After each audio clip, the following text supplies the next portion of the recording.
नमस्कार, सुबह के 10 बज रहे हैं। एजेंडा इंडिया का वक्त हो गया है। मैं हूं अदिति राजपूत। अमेरिका और ईरान के बीच एक बार फिर सीज फायर आगे बढ़ गया है। अमेरिका, इजरायल और ईरान के बीच संघर्ष को खत्म करने के लिए कूटनीतिक कोशिशें अभी भी अनिश्चित बनी हुई है। ईरान ने साफ कहा है कि वो धमकियों के साए में किसी भी तरह की बातचीत नहीं करेगा और वहीं डोनाल्ड ट्रंप ने एक बार फिर ईरान को खुली धमकी दे दी है। हॉर्मूज पर नाकेबंदी तब तक जारी रहेगी जब तक कि तेहरान किसी समझौते पर राजी नहीं होता, ये कह रहे हैं डोनाल्ड ट्रंप। मौजूदा हालात के बीच अगली वार्ता को लेकर स्थिति बिल्कुल भी स्पष्ट नहीं है और ऐसे में अब आगे क्या होगा, ये युद्ध विराम आगे शांति वार्ता में बदल सकेगा या फिर से एक बार बम बरसेंगे, इस पर पूरी दुनिया की निगाहें टिकी हुई है। और इस सबके बीच में बड़ी खबर से आपको रूबरू करा रहे हैं इस वक्त। डोनाल्ड ट्रंप के ऐलान पर ईरान की सेना की तरफ से अब बयान सामने आया है। ट्रंप की धमकियों से डरने वाले नहीं हैं, ये कहा जा रहा है ईरानी सेना की तरफ से। अमेरिका को कड़ा सबक सिखाएंगे। आईआरजीसी हमले के लिए पूरी तरह से तैयार है और ईरान अमेरिका की हर हरकत का जवाब देगा। तो डोनाल्ड ट्रंप यहाँ पर नाकेबंदी हटाने को तैयार नहीं है। हालांकि सीज फायर उन्होंने बढ़ा दिया, लेकिन अब यहाँ पर ईरान की सेना ने सीधे तौर पर कह दिया है कि ट्रंप की धमकियों से वो डरने वाले नहीं हैं।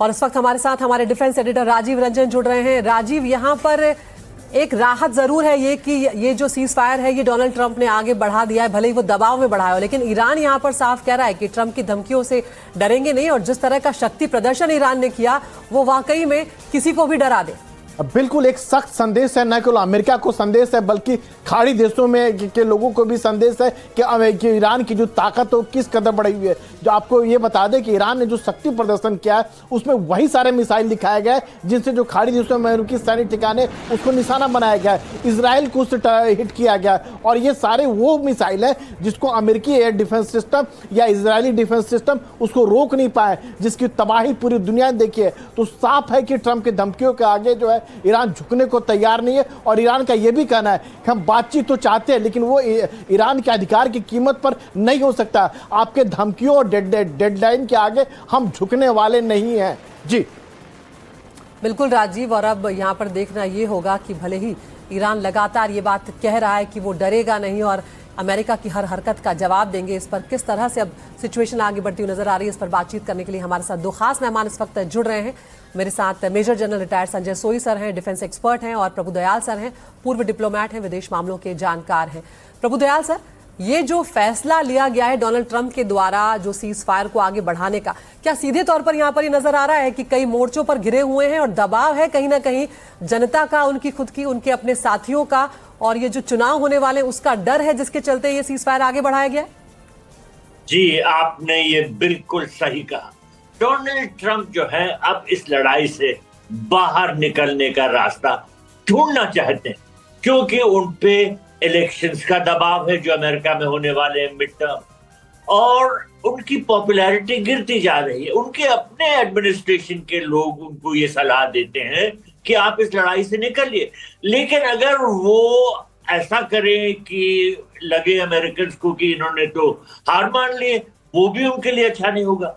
तो इसीलिए वो एक ऐसी कॉम्प्लिकेटेड पॉलिसी फॉलो कर रहे हैं कि एक तरफ तो सिग्नल दे रहे हैं कि वो इस युद्ध को खत्म करना चाहते हैं, उन्होंने सीज फायर को आगे तक एक्सटेंड कर दिया, परमानेंटली एक्सटेंड कर दिया, लेकिन ये भी कहा कि ये तब तक एक्सटेंड रहेगा जब तक ईरान हमको प्रपोजल ना दे एंड करने के वॉर को।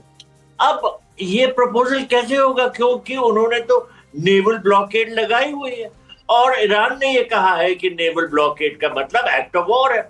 अब देखिए, एक बहुत अहम बात यह है कि ईरान में जो इंपॉर्टेंट डिसीजंस इस युद्ध के संबंध में लिए जा रहे हैं वो वहां की सिविलियन गवर्नमेंट नहीं ले रही है, वो वहां की आईआरजीसी ले रही है, बिकॉज ये वॉर सिचुएशन है और इस सिचुएशन को कैसे हैंडल करना चाहिए इसको आईआरजीसी ज्यादा अच्छी तरह जानते हैं बनस्पत सिविलियन गवर्नमेंट के। तो चाहे पेजेश्कियान साहब या उनके सलाहकार, फॉरेन मिनिस्टर कोई भी कहे कि अमेरिकन के साथ बातचीत आगे करनी चाहिए, लेकिन IRGC इस बात पे अड़ी हुई है कि जब तक अमेरिकन नेवल ब्लॉकेड नहीं हटाते वो बातचीत के लिए आगे नहीं आएंगे। तो इसमें कोई आगे बढ़ने के निशान कुछ अंदेशे नहीं आ रहे हैं सामने, और ऐसा लग रहा है कि ट्रंप साहब कोशिश करते रहे कि वो इस युद्ध को खत्म करेंगे और वो प्रपोजल दे और ईरान हमको, लेकिन सही बात है कि अगर ये नेवल ब्लॉकेड लगा रहेगा तो इस बात में कोई आगे बढ़त नहीं। बिल्कुल। मेजर जनरल संजय सोई, आप भी अग्री करते हैं इस बात से कि ये बहुत ही कैलकुलेटिव स्टेप है डोनाल्ड ट्रंप का, क्योंकि अब जो चैलेंज है वो सीधा है कि अगर जंग जारी रखते हैं तो राजनीतिक नुकसान उठाना पड़ेगा, और अगर जंग नहीं जारी रखते हैं, रोक देते हैं, तो कहीं ना कहीं एक कोई जैसे कहते हैं ऑनरेबल एग्जिट तो उनके पास है नहीं कि क्या बोलकर निकलेंगे, जीत तो उस तरह से पाए नहीं है, तो किसी तरह से समझौते की स्थिति को अब वो संभालना चाह रहे हैं। बिल्कुल अदिति जी, ऐसा है, दो तीन बातें हैं। बिल्कुल जैसे मैनेजर साहब ने बोला, बिल्कुल मैं उस चीज से इत्तेफाक रखता हूँ कि एक तो उनकी पॉपुलैरिटी कम होती जा रही है। आज एनबीसी सर्वे के अनुसार 37% उनकी पॉपुलैरिटी रह गई है, जो सबसे लोएस्ट है। दूसरी बात, अमेरिका की जनता भी चाहती कि युद्ध ज्यादा लंबा ना खींचे। तीसरी बात, अमेरिका की जनता सोच रही कि हम इस युद्ध में जबरदस्ती फंस गए, हमारा कोई लेना देना नहीं है, हम लोग क्यों यहाँ पर अपना पैसा और अपनी जानें गंवा रहे हैं। तो ट्रम्प के ऊपर प्रेशर है, साथ साथ इंटरनेशनल प्रेशर भी है। नेटो के देश साथ में नहीं खड़े हुए, अभी गल्फ के देश भी जैसे यूएई ने कह दिया, बाकी देश भी विरोध कर रहे हैं, क्योंकि उनका भी काम रुका पड़ा है जब तक युद्ध चल रहा है। आप देखिए, खाली हम ही लोग परेशान नहीं हो रहे हैं कि भारत, चाइना, जापान, ईयू, बल्कि जो इनका माल नहीं बिकेगा उनकी भी तो इकॉनमी इसी के ऊपर है, तो वो भी परेशान है। वो कह रहे हैं इस चक्कर में हमारा खाली नुकसान हो रहा है और उनके ऊपर बम्बार्डमेंट हो रहा है, कई तरह से प्रेशर है।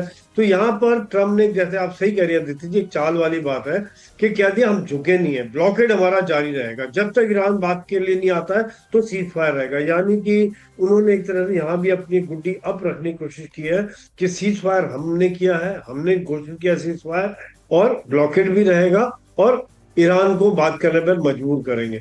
ईरान दूसरी तरफ से, जैसे एम्बेसडर साहब कहते हैं, बिल्कुल वहां की सोच अलग है। यहाँ पे उनका सोच है कि हम दबाव में नहीं करेंगे। देखिए, इसमें मुझे शुरू से शक था कि बात होगी, क्योंकि अगर जिस तरह की एक तरफ से ब्लॉकेड लगा हुआ है, ईरान ने एक दिन के लिए हटाया था, मैं ईरान के साथ नहीं हूँ, न्यूट्रल बात कर रहा हूँ इस समय में, कि ईरान ने एक दिन के लिए हटाया, फिर इन्होंने ब्लॉकेड जारी रखा, उन्होंने दोबारा लगा दिया, फिर इनका एक शिप पे अटैक कर दिया, शिप पकड़ लिया। साथ साथ में ट्रम्प साहब की लगातार धमकी आती कि तुम मानोगे, कान पे पिस्टल रख दी थी कि भैया तुम साइन करोगे, नहीं करोगे तो मैं बहुत बम मारूंगा, तुम्हारे ब्रिज, पावर हाउस सब कुछ उड़ा दूंगा।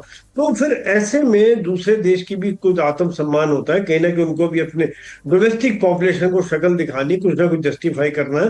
तो ऐसे में आप इस तरह की बातें करके एक सीज फायर की बात को आगे नहीं बढ़ा सकते, कहना कि आप थोड़ा सा कंसेशन देते।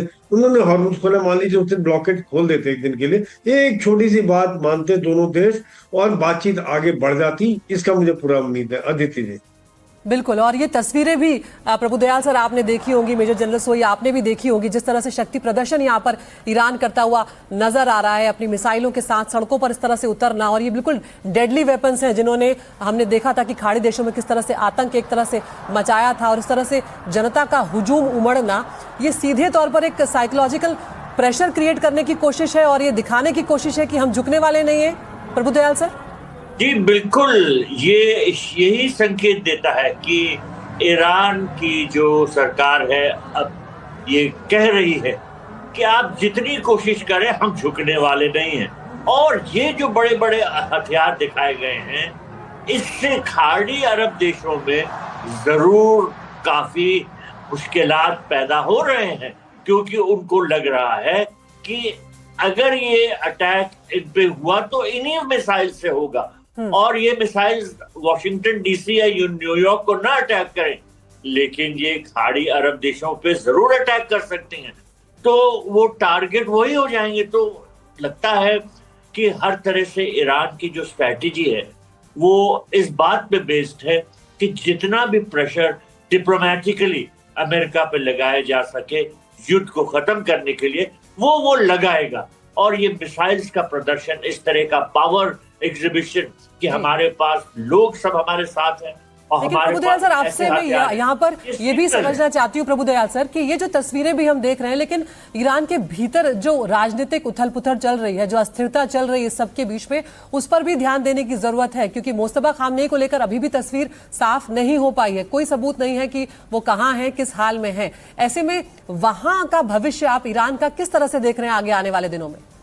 देखिए, जो ईरान में ऑपोजिशन है, सिविलियंस की, जो जनता पे एक एक्सपेक्टेशन थी ट्रम्प की कि वो जनता सड़कों पे आ जाएगी, और अगर अमेरिका ने बम अटैक्स किए तो जनता प्रेशराइज करेगी गवर्नमेंट को कि वो घुटने टेक दे और एक तरह का रिजीम चेंज हो जाए। ट्रम्प ने बार बार रिजीम चेंज की बात की थी, तो कोई रिजीम चेंज नहीं हुआ। हालांकि आपने सही कहा कि मुश्तबा खामनेई जो वहां पर सुप्रीम लीडर हैं, वो पब्लिक में नहीं आए, उनको काफी चोटें लगी, जहां तक सुनने में आ रहा है। वो इंटेंसिव केयर में है, उनको पूरी मेडिकल अटेंशन दी जा रही है। लेकिन जैसा मैंने पहले कहा था, देखिए, कंट्रोल तो पूरा डिसीजन मेकिंग के संबंध में IRGC के हाथ में, और ऐसा तो होना ही चाहिए। देखिए, लड़ाई की स्थिति है, ये सिविलियन अथॉरिटीज ईरान में, उनके पास ये कैपेबिलिटी नहीं है कि वो डिसाइड कर सके कि आगे की स्ट्रैटेजी क्या होगी। वहां की IRGC डिसाइड करती है और वही कर रही है। बिल्कुल, और इस सबके बीच में एक और बड़ी खबर यहाँ पर आ रही है। डोनाल्ड ट्रंप ने जो सीज फायर का ऐलान किया है, उसे लेकर ईरान की तरफ से यहाँ पर बयान सामने आया है। सीज फायर का ऐलान ट्रंप की चाल है, ये ईरान की तरफ से कहा जा रहा है, और ट्रंप का सीज फायर बढ़ाना बेमतलब है। तो ये बड़ी बात यहाँ पर ईरान की तरफ से आ रही है। सीज फायर का ऐलान जो है उसे ट्रंप की चाल यहाँ पर ईरान बता रहा है, और कह रहा है कि ये जो सीज फायर बढ़ाया गया है, इसका कोई भी मायने नहीं है। मेजर जनरल संजय सोई, किस तरह से आप यहाँ पर देख रहे हैं ईरान का ये कहने के पीछे क्या वजह हो सकती है? क्योंकि सीज फायर तो के पक्ष में तो सभी को होना चाहिए। इस वक्त सबसे ज्यादा नुकसान तो ईरान का ही हुआ है, फिर ऐसे में सीज फायर को बेमतलब बताना ट्रंप के इस फैसले को, इसकी क्या पीछे वजह है, क्या संकेत है ये? बिल्कुल अदिति जी, ऐसा है कि सीज फायर का मतलब है कि अमेरिका ने बम्बार्डमेंट बंद कर दिया, लेकिन ब्लॉकेट जारी है, तो जिसको कहना चाहिए पार्शल सीज फायर कहा जाए। दूसरी बात ये दिखा रहा है कि दोनों देश कितना कम भरोसा करते हैं एक दूसरे के ऊपर। भरोसे के नाम पे मेरे ख्याल से इस समय में जो सिचुएशन है वो माइनस में है, कहीं पर भी भरोसा जीरो है, और यही कारण है कि अभी तक कोई बातचीत आगे नहीं बढ़ पाई, एक भी शर्त पर राजी नहीं हुए। मैं तो ये कहता हूँ, कभी कभी क्या होता है कि बातचीत लंबी करने के लिए जैसे नेगोशिएशन होता है, तो एक छोटी सी बात मान लेते हैं, फिर अगली बार कहते हैं ठीक है बातचीत जारी रहेगी, 1 महीने बाद मिलेंगे, 15 दिन बाद मिलेंगे, फिर एक बात मान ली। लेकिन यहाँ पर तो एक भी बात नहीं मानेगी और भरोसा है नहीं। और बिल्कुल जो ईरान का भी मानना सही, क्योंकि USA लगातार अपना मिलिट्री बिल्डअप बढ़ा रहा है, उनके एयरक्राफ्ट कैरियर वहां पे आ गए हैं और संख्या भी बढ़ाते जा रहे हैं। वो लोग लगातार उनकी डंपिंग जारी है, क्योंकि उनका काफी हथियार, मिसाइल्स और एंटी मिसाइल के जो मिसाइल्स थे वो काफी हद तक खर्च हो गए थे, काफी हद तक खाली हो गया था, तो वो भी भर रहा है। ईरान भी अपनी कमर कस के बैठा है, जैसे कि अभी आप दिखा रहे हो, एम्बेसडर साहब कहते हैं कि एक साइकोलॉजिकल गेम भी चल रहा है कि हमारे पास अभी ताकत बहुत है, अभी हमारी ताकत खत्म नहीं हुई, हमारी तरकश में अभी भी काफी तीर बाकी हैं। इस तरह का भी बयान आ रहा है कि अभी कोई और नई चीजें भी हम दिखाएंगे, आपको सरप्राइज करेंगे। तो दोनों तरह से मेरे ख्याल से जब तक थोड़ा सा भी भरोसा ना हो, जैसे मैंने पहले कहा, उन्होंने हॉर्मुज़ खोला थे, ब्लॉकेड हटा देते, तो शायद एक पॉजिटिव उसमें बात आगे बढ़ती और अमेरिका इतना ज्यादा ना धमकाता, तो शायद बात आगे बढ़ सकती थी। बिल्कुल अदिति जी। बिल्कुल प्रभुदयाल सर, यहाँ पर आप पाकिस्तान की भूमिका को कैसे देख रहे हैं? हमने जो पहले दौर की बातचीत देखी वो भी एक तरह से पूरी तरह से बेनतीजा निकली। जब दूसरे दौर की बातचीत हुई तो दोनों पक्ष जो हैं वो इस्लामाबाद पहुंचे ही नहीं हैं, और उसके बाद डोनाल्ड ट्रंप ये कहते हैं कि फील्ड मार्शल पाकिस्तान के आसिम मुनीर और शहबाज शरीफ जो प्रधानमंत्री है, उनके कहने पर हम इस सीज फायर को आगे बढ़ा रहे हैं, क्योंकि उनकी तरफ से, ईरान की तरफ से कोई इस तरह का डेलीगेशन जो है या उस तरह की डील लेकर कोई आया नहीं, उस तरह का प्रस्ताव लेकर कोई आया नहीं। तो क्या भूमिका यहाँ पर पाकिस्तान कोई निभा भी रहा है या बस एक मोहरे के तौर पर नजर आ रहा है आपको? देखिए, पाकिस्तान जो है बहुत हद तक चीन के इशारे पे ये सीज फायर कराने की कोशिश, टॉक्स कराने की कोशिश कर रहा है, क्योंकि चीन का बहुत बड़ा इंटरेस्ट है इस लड़ाई को खत्म कराने में, क्योंकि ईरान का सबसे बड़ा तेल का खरीदार चीन है और वो सप्लाईज उसको बंद हो गई हैं, तो चीन चाहता है कि ये खत्म। उसके अलावा अमेरिका के इशारे पे भी काम कर रहे हैं मुनीर साहब और शहबाज शरीफ, क्योंकि अमेरिका भी चाहता है कि ये खत्म हो जाए। ट्रंप साहब बहाने ढूंढ रहे हैं, और ये टॉक्स हैं वो इसी वजह से हो रही है कि अमेरिका किसी तरह से कोशिश कर रहा है कि ईरान बात मान जाए। लेकिन देखिए, ईरान ने तो टॉक्स में आने के लिए मना कर दिया। तो ये इस्लामाबाद की कोशिशें थी, ये तो पूरी तरह से नाकाम हुई है। उस पर तो दुनिया हंस रही है कि कितनी उन्होंने कोशिश दिखाई कि हम पीस टॉक्स के वेन्यू हैं और हमने ऐसी सिक्योरिटी यहाँ लगाई और सिरेना होटल को पूरा खाली किया है। कुछ टॉक्स के तो चांसेस थे ही नहीं, क्योंकि अगर ईरान आने के लिए तैयारी नहीं है तो कहां से पीस टॉक्स हो सकते हैं। तो ये राउंड 2 तो वैसे ही मतलब खत्म हो गया। राउंड 1 में 21 घंटे की बातचीत हुई थी और कोई नतीजा नहीं निकला था। राउंड 2 तो हुआ ही नहीं, क्योंकि ईरान जानता था कि इसका कोई नतीजा निकलना नहीं। तो ये जो पाकिस्तान के मीडिएशन एफर्ट्स कहिए, ये जो टॉक्स कराने की कोशिश कहिए, इसमें तो हम लोग खिल्ली उड़ा रहे हैं कि ये किस तरह का मजाक है, जब उनको पता है कि इसका कोई नतीजा निकलना नहीं, और ये फिर इस तरह की बातें क्यों कर रहे हैं। और लगता है कि जैसे मैंने पहले कहा, चीन और अमेरिका का प्रेशर है उन पर, इसीलिए कोशिश कर रहे हैं। बिल्कुल, यहाँ पर यह भी देखना महत्वपूर्ण है कि जब सीज फायर का उल्लंघन की बात यहाँ पर की जा रही थी ईरान के द्वारा, उसके बाद डोनाल्ड ट्रंप ने फिर से सीज फायर को यहाँ पर बढ़ाया है। और अगर एक्सटेंशन की बात की जाए तो सीज फायर एक्सटेंशन पर ट्रंप ने क्या कुछ कहा है वो भी यहाँ पर एक बार आपको जान लेना चाहिए। ईरान की सरकार इस समय बटी हुई है, ये बात डोनाल्ड ट्रंप ने कही है अपने सोशल मीडिया पर पोस्ट में। पाकिस्तान ने सीज फायर बढ़ाने का अनुरोध किया था, पाकिस्तान के अनुरोध पर सीज फायर को बढ़ाया है, ये दावा डोनाल्ड ट्रंप यहाँ पर कर रहे हैं। और बातचीत होने तक अमेरिका हमले नहीं करेगा, ईरान को एकजुट होने का समय हम यहाँ पर दे रहे हैं। हॉर्मुज स्ट्रेट की नाकेबंदी जारी रहेगी और अमेरिकी सेना हॉर्मुज की नाकेबंदी को जारी रखेगी। ये भी वो कह रहे हैं कि पश्चिमी एशिया में अमेरिकी सेना पूरी तरह से अलर्ट पर है, ईरान के प्रस्ताव तक सीज फायर बढ़ा रहे हैं हम। तो ये बात यहाँ पर कही है। मेजर जनरल संजय सोई के पास हम यहाँ पर चलेंगे। मेजर जनरल संजय सोई, आप किस तरह से यहाँ पर देख रहे हैं? एक तरफ आपने पूरा ब्लॉकेड किया हुआ है, वेस्ट एशिया में आपके प्लेन्स की एक्टिविटी जो है वो बढ़ी है, आप और युद्धपोत जो है वो वहां पर तैनात करते हैं। जो शब्द आपने यूज किया अभी कुछ वक्त पहले, डिस्ट्रस्ट, जो अविश्वास है दोनों देशों के बीच में, उसमें ज्यादा बड़ी भूमिका क्या अमेरिका निभाते हुए नजर आ रहा है या ईरान निभाते हुए नजर आ रहा है? देखिए, ऐसा है कि इस समय में अगर न्यूट्रल तौर पे बात करूं, स्ट्रेट ऑफ हॉर्मुज बंद करना भी गलत है ईरान की तरफ से, वो भी इंटरनेशनल लॉ के खिलाफ है। लेकिन अभी अगर भरोसा थोड़ा दिखाना चाहे कोई, तो अगर कोई बड़ी ताकत है, अमेरिका जिस प्रकार से बम्बार्डमेंट कर रहा था, तो उनको थोड़ा सा एक भरोसे का अंदाजा देना चाहिए कि भैया आप हम पे भरोसा कर सकते हो, बातचीत के लिए आ गए, कुछ ना कुछ करेंगे, और एक छोटा मोटा कुछ स्टेप लिया जाए। लेकिन यहाँ पे कोई स्टेप लेने की बजाय उल्टा आप उनको धमका रहे कि आप साइन कीजिए, साइन नहीं किया तो फिर हम बहुत बम्बार्डमेंट करेंगे। तो देखिए, हर देश का मैं एक मिलिट्री पॉइंट ऑफ व्यू से जब मैं देखता हूँ ना, कि आपको जब लड़ाई लड़ रहे हैं, स्ट्रेटेजी जब बना रहे हैं, तो आपको दूसरे देश की विचारधारा को समझना पड़ेगा। आज मान लीजिए अमेरिका में 1000 बॉडी बैग्स आ जाते तो वहां पे हाहाकार मच जाता, लेकिन ईरान में अगर 10,000 बॉडी बैग्स आते हैं तो इतना हाहाकार नहीं मचा, क्योंकि वो बचपन से जिस तरह से विचारधारा से उठते आए हैं, जिस तरह से सोच से उठते आए हैं, या वहां पे आज 50 साल से सैंक्शन चल रहा है, तब से सैंक्शंस का मान लीजिए अभी और बम्बार्डमेंट कर दिया, कारपेट बम्बार्डमेंट कर दिया, पावर हाउस भी उड़ा दिए, तो कोई इतना फर्क नहीं पड़ेगा, क्योंकि लोगों को मुश्किल सहने की आदत है, मुश्किल से रहने की आदत है। यही बात अगर अमेरिका में होता है, एक मीनार गिरा देंगे तो कितना साइकोलॉजिकल इम्पैक्ट होता था। पीछे ध्यान होगा, एक ड्रोन दिखा गया था इनके वॉशिंगटन के पास, वर्जीनिया में एक बेस के ऊपर, तो पूरा हंगामा मच गया था, व्हाइट हाउस में मीटिंग हो गई थी, तो ये फर्क हो जाता। आज देखिए, इतना डिफरेंस होने के बाद भी, लीडरशिप खत्म होने के बाद भी प्लान तरीके से लड़ रहे हैं। अभी जैसे उन्होंने डिस्प्ले किया, सब प्लान है, प्लान तरीके से उन्होंने रॉकेट मिसाइल का डिस्प्ले किया है।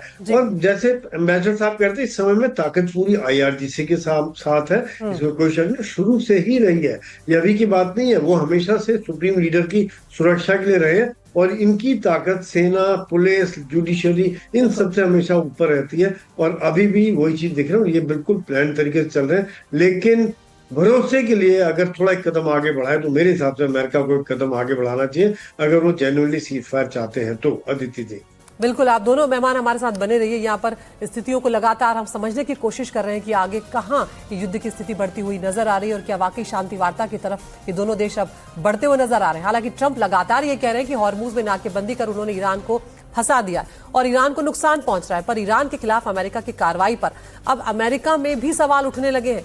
देखिए कैसे युद्ध की तैयारी में ही खुद डोनाल्ड ट्रंप फंसते हुए नजर आ रहे हैं।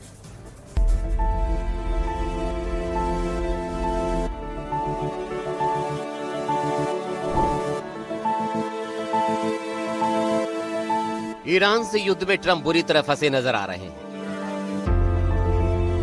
जिस युद्ध को वो कुछ ही दिनों में खत्म करने का दावा कर रहे थे, उसमें वो पूरी तरह उलझ गए। ईरान से युद्ध विराम पर अभी पूरी तरह से बात भी नहीं बन पाई।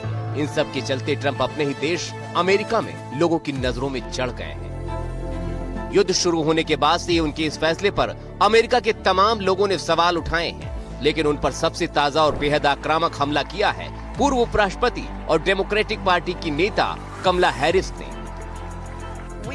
जिन्होंने ट्रंप और उनके प्रशासन पर गंभीर सवाल उठाए। कमला ने ट्रंप के प्रशासन को सबसे भ्रष्ट प्रशासन कह डाला। कमला हैरिस ने कहा वो संयुक्त राष्ट्र अमेरिका के इतिहास के सबसे भ्रष्ट, संवेदनहीन और अक्षम राष्ट्रपति प्रशासन का सामना कर रही हैं। ट्रंप ने उन्हें एक ऐसे युद्ध में धकेल दिया है जिसे अमेरिकी जनता नहीं चाहती। कमला ने ट्रंप को उनके दामाद और नेतन्याहू की दोस्ती पर भी घेरा। हैरिस का आरोप है कि अपने दामाद जारेड कुश्नर की व्यापारिक हित और बेंजामिन नेतन्याहू के दबाव में अमेरिका को इस युद्ध की आग में झोंका गया है, जिसका खमियाजा आम अमेरिका के लोग महंगी गैस की कीमतों के रूप में भुगत रहे हैं। वहीं दूसरी तरफ अमेरिका के तमाम पूर्व सैनिकों ने भी ट्रंप के खिलाफ मोर्चा खोल दिया है।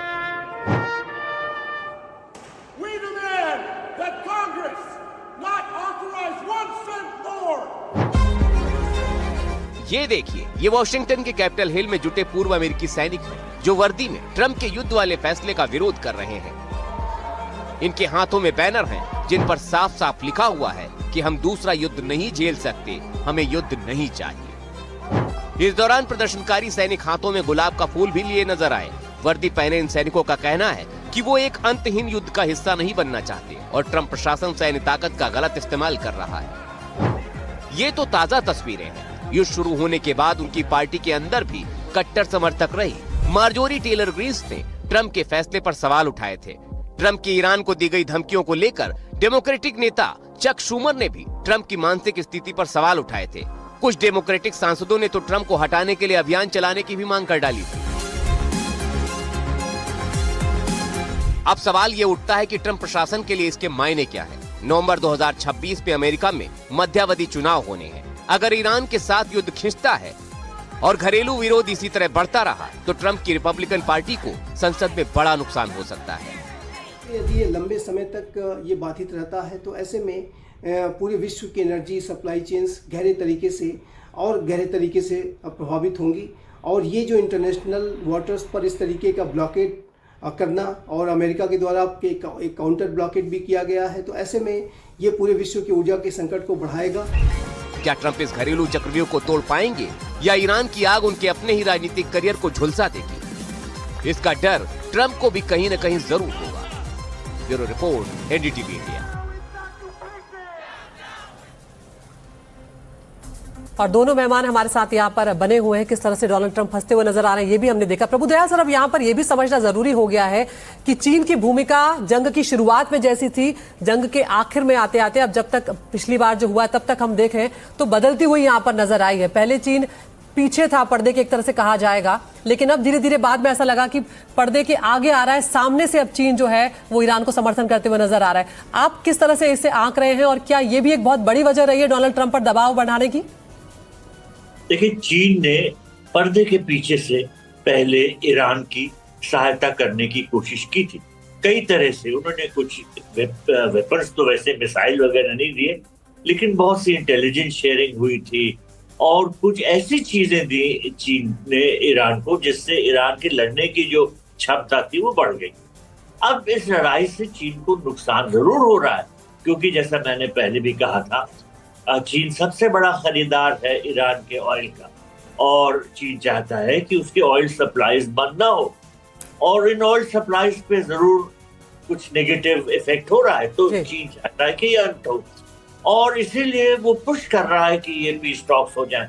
लेकिन देखिए, ट्रस्ट डेफिसिट तो ना अमेरिका और चाइना में है ना ईरान और अमेरिका में है। ट्रंप जा रहे हैं अगले महीने चीन के दौरे पर, इसके बारे में उन्होंने ऐलान किया है कि वो मई के महीने में अमेरिका चीन जा रहे हैं, और ये कोशिश होगी कि जो उनके बीच में इतने फासले हैं, इतने मसले आए हैं, वो इनको खत्म किया जाए। लेकिन ये भी आसान नहीं होगा। पहली बात तो ये भी पूछी जा रही कि जब अगर लड़ाई नहीं खत्म होती तो ट्रंप साहब वॉशिंगटन छोड़ के चाइना के विजिट पे कैसे जाएंगे? तो होगी विजिट या नहीं होगी, ये इस पे भी सवाल उठ रहे हैं। लेकिन चीन के साथ जो अमेरिका के बड़े कॉम्प्लिकेटेड रिलेशंस है, उनका इफेक्ट इस वॉर पे जरूर हो रहा है, क्योंकि चाइना एक ग्लोबल प्लेयर है। चाइना चाहता है कि उसका जो दबदबा है वो ज्यादा बढ़े, ज्यादा उसका रौब हो, और अमेरिका का रौब कम हो। There is a geopolitical conflict, और ये भी प्ले आउट हो रही है इस कॉन्फ्लिक्ट में। लेकिन देखिए, असली बात यह है कि जो मेन प्लेयर्स हैं, ईरान और अमेरिका, इनके बीच में ट्रस्ट डेफिसिट इतना ज्यादा है। ट्रंप साहब लाख कहें कि वो सीज फायर की कोशिश कर रहे हैं, लेकिन जैसा जनरल सोई ने कहा, वो उनकी मिलिट्री कैपेबिलिटी इस रीजन में बढ़ाने की कोशिश कर रहे हैं। ज्यादा वहां पर आर्म फोर्सेस के तैनात करने की कोशिशें हो रही हैं, बिल्डअप बढ़ रहा है। तो ईरान कैसे मान लेगा कि ट्रंप साहब असलियत में सीज फायर चाहते हैं? वो बात कर रहे हैं सीज फायर की, लेकिन क्या उनकी जो कर रहे हैं वो वास्तव में सीज फायर की तरफ है? नेवल ब्लॉकेड है, आर्म स्ट्रेंथ पूरा बिल्डअप बढ़ा रहे हैं। तो ईरान इतनी आसानी से मानने वाला नहीं, चाहे चीन दबाव जरूर डाल रहा है, बिल्कुल, किसी तरह से बैठो, बात करो, उसको सुलझाओ, लेकिन इसमें IRGC किसी की बात मानने वाला नहीं। वो लड़ने के लिए तैयार है, क्योंकि वो जानता है कि ट्रंप पे कोई विश्वास नहीं करा जा सकता। बिल्कुल। मेजर जनरल संजय सोई, यहाँ पर अब बाकी सब ईरान और अमेरिका के बीच में जो भी चल रहा है, कम से कम सीज फायर यहाँ पर हुआ है और वो बढ़ा है, तो वो तमाम देशों के लिए एक बड़ी राहत है। लेकिन इजराइल के स्टैंड को आप किस तरह से देख रहे हैं? और इजराइल का स्टैंड अगर इसी तरह का बना रहा तो इसका मतलब है कि खतरे के बादल हमेशा इसी तरह से मंडराते रहेंगे आगे आने वाले दिनों में भी? बिल्कुल अदिति, जैसे आपने कहा, इजराइल एक महत्वपूर्ण प्लेयर है, और जब बातचीत हो रही है, खासतौर से पाकिस्तान इसलिए भी सूटेबल नहीं था क्योंकि इजराइल वहां पे अटेंड ही नहीं कर सकता था, वो पाकिस्तान उसको रिकॉग्नाइज नहीं करता, उस तरह के बयानबाजी आती है इजराइल के खिलाफ, तो वहां पर वो नहीं थे। इजराइल के और अमेरिका के इंटरेस्ट दोनों के अलग है। इजराइल का सर्वाइवल का सवाल है। इजराइल चाहता है कि मेरा बचाव कैसे होगा। इजराइल जब तक नहीं मानेगा, मेरे हिसाब से, जो अमेरिका ने शर्तें रखी हैं कि उनका न्यूक्लियर का प्रोग्राम खत्म किया जाए, उनके मिसाइल की ताकतों को खत्म किया जाए, वहां पर कहने के सोच में बदलाव हुआ है। क्योंकि अमेरिका तो हजारों मील दूर बैठा, उसकी बेसिस है, वो बेसिस डिस्टर्ब होती है। लेकिन इजराइल का तो एक छोटा सा देश है। साथ साथ में उन्होंने ये भी कहा कि अपने हूती, हिजबुल्लाह और हमास को मदद देना बंद करे। तो एक तरह से तो ईरान के पूरी तरह से आप पर काट रहे हैं। लेकिन मैं ईरान को भी मानता हूं, देखिए न्यूट्रल जब मैं बात करता हूँ, ईरान को दूध का धुला नहीं है। ये सब टेररिस्ट ऑर्गेनाइजेशन है, इनका भी बिल्कुल खात्मा होना चाहिए। कई हद तक यहाँ इजराइल राइट है। लेकिन जब हम शांति की बात करते हैं तो इजराइल को इंटरेस्ट को देखते हुए जब तक ये कुछ शर्तें नहीं मानी जाएगी, तब तक इजराइल कंफर्टेबल नहीं होगा, उनका लीडरशिप कंफर्टेबल नहीं होगा, उनकी सेनाएं कंफर्टेबल नहीं होगी। अदिति जी, बिल्कुल, अब देखना होगा कि आगे आने वाला वक्त क्या कुछ लेकर आएगा। मेजर जनरल संजय सोई और प्रभुदयाल सर, आप दोनों का बहुत बहुत शुक्रिया, आपने बातचीत के लिए वक्त निकाला।